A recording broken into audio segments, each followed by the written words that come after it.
Okay, I'm back. Moving on to the next panel and came up with a cool idea here. So I fly a Piper Archer. It's a club plane. And we have one little pocket in the front, but it's full of stuff. So for all intents and purposes, there is no place to put anything like a water bottle, a cell phone. And as you can see, I'm probably going overboard with places to put stuff. And this location, I thought, was a great place because when I fly, I usually put my phone between my legs. And this needs a brace underneath it anyway. So I made these little things. They're just out of plastic, but it's 1/2 inch and 1/2 inch. And I'm gonna cut that out of it. That's kind of like a template. Then sandwich this pocket. This goes on top and bolts into this from below. And yes, when the seat moves up, it clears it, unless you put a Coke bottle in there or something. But perfect for phones, I don't know, whatever else you want to put in there. Look, Randy, I made something lighter rather than heavier. Well, first you got to make it lighter, and then you make it heavier. But that's the idea. Little piece right here. Obviously, it's going to be bolted in, and it actually adds significant rigidness to it. I might put a little brace that just continues on to the side. But yeah, I think that was a easy and sensible upgrade. All right, the pocket is in. I countersunk those. Looks a little warpy with the light, but that'll all be covered in the same Alcantara as here, so it'll mitigate any unevenness. I tapped these right into the frame rails. I actually saw that at Oshkosh in the RANS booth, so that's a good idea. It may actually say that in the manual, I'm not sure. If the tap in the frame rail doesn't hold, I'll put thread sets in or nut certs. And kind of working on this and this. Got a little buckle here. So this tube here has been kind of a pain in my existence because it's not straight. So I'm trying to compromise on all of those things. Also working on the boot closeout or whatever you want to call it. So I made a template. The diameter of the inside hole is whatever 2 and I think 11/16 I came up with, and then 6 1/4 across. So I actually cut up our original dash panel, which was 60 thousandths, I believe. So that's nice and sturdy. And what I'm planning on doing there is actually attaching the boot to this, putting a couple of nut plates on the bottom, probably 6 and not all 12 that are on there. And then having this mount from the bottom with 6 screws. So the idea is that the rigidity of this almost acts as a brace inside there. And then if you take these 6 screws out, you can actually lift this whole, well, those 6 and then whatever's down there and these screws. You can take this whole cover off without having to fight getting the boot over the stick. So I think that'll be easy for servicing. So in the interest of keeping everything straight, I measured the floorboard from here to there. That's 6 1/8, but no matter how these panels sit, they're gonna sit at about a little bit less than 6 inches in and a little bit more than 6 inches on the outside. So, but that's how they sit best, so that's how I'm gonna mount it. So I was like, all right, 1 1/4 in, 4 mounting screws into the floorboard. This is where the floorboard ends. I was like, oh, perfect, that gives me 12 inches, divide that by 2 more, 4 inches each. But then I'm like, just let me make sure that there's no metal bracing underneath, so I used a little magnet trick. And sure enough, right where I needed to put the braces is a tube, so I got to reconfigure that. All right, so I double checked. I made more accurate lines of where the actual tubes are, and it looks like they clear where I'm gonna put my screws. I already drilled through it, you know, because I like living on the edge. So as I'm connecting all the different body parts, I had trouble getting these panels to fit in there, and I figured out why. Because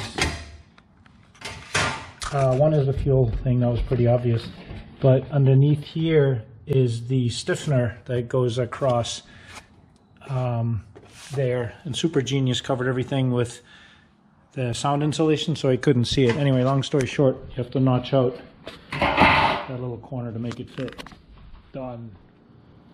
Alright, halfway to the shop, I got lunch, and then I had a change of heart.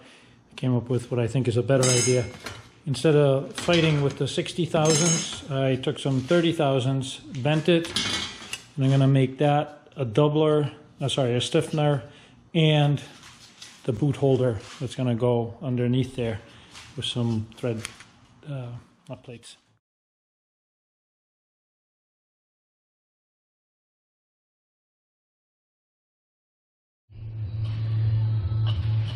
Still got all my digits. That worked out good. Template, cut it down 4 inches wide. Bend the top to bottom. Alright, got the angle. So this sits on the floor, support. Give a little bit up here while we're at it. And yeah, it's huge rigidity. Let's put it in the frame. Kind of jumping back and forth here as these go in. And before I mount those, there's one more thing. This is the little piece that goes in front of the console, and I want to put heated seat switches in there. So these are actually Toyota, I think, heated seat switches, and they had all these different steps to them. I wanted them recessed. I didn't want them to just sit on top. So I made 1, 2, 3. Each cutout is a little different to make up for this step. Lock in, and then that. Now I'm going to mount them to this panel, which goes right there. A little bit of gluing, sanding, cutting, gluing, sanding, cutting. And I don't know if you can tell, but I left just enough space for the Alcantara to tuck in around it. So, sorry, it's a one-handed wonder here. All right, so yeah, so they're going to sit like that, one there, and there's going to be 2 little screws on this side, 2 little screws that bolt into the 1/4 inch piece, and then the Alcantara will just tuck in there and be a pressure fit. Alright, well, the design changed a little bit, and a couple of reasons for it. The thing, well, first of all, I put these recessed screws in there to hold it all, and they weren't quite straight. They lined up pretty good, but not good. So I put this spacer in the middle to keep the switches straight. And before I put that spacer in, when you push on the middle, there was some flex here. So if you're pushing down on the wheel trying to adjust it, there wasn't any support. There was some support here from RANS that bent down, but it was split in the middle, so it weakened it. So my console, I cut that out anyway. And then I put this horizontal support in there, so added minimal weight, but that goes in here. That's going to get screwed on with these probably 8 oversized screws for holding little switches, and then covered, and the switches just push in from that, and the screws will be forever covered. All right, time to throw some paint on it. All right, got the back piece painted and bolted in. The switches, yeah, they just pop in and out. Nice and tight, and this thing's solid now because of this brace in here, and it's mounted there on the frame rails. It's rock solid, so real happy with the way that came out. Alright, I'm kind of jumping all over the place here. You can't blame it all on ADHD. Part of it has to do because I glue stuff like the switch panel, then I started painting the center cap. That's going to go on there. It's supposed to match the center console. And I'm waiting for that to dry. I actually dremeled out where the fuel line goes in, like that cutout there. I'm trying to get these pieces to fit. And with these pieces, I kind of would like to make these one piece. I know you're supposed to rivet them. And I'm thinking, I'm doing some testing with this stuff here, Marine Weld, JB Weld. If I can just glue them together, I think that would be cool. And I'm kind of looking at maybe putting a little filler piece in here. That's what these dimensions are, if the glue is good. Because these are all going to be covered, so they can kind of just add a little bit on there just so you don't have that gap and you see the shiny hoses underneath there. I think that'll be a nice touch. So yeah, it's coming together. Really like it. All right, the switches are in. This is like rock solid now. Before this caved in the middle, so real happy with that. And these are multi-stage adjustables and they illuminate at night. I think they'll just look really cool. You know, it's accessible, but not in a predominant location. These pieces are starting to fit together real good. I screwed the floor in, put this thing in. Probably gonna do a little support under there.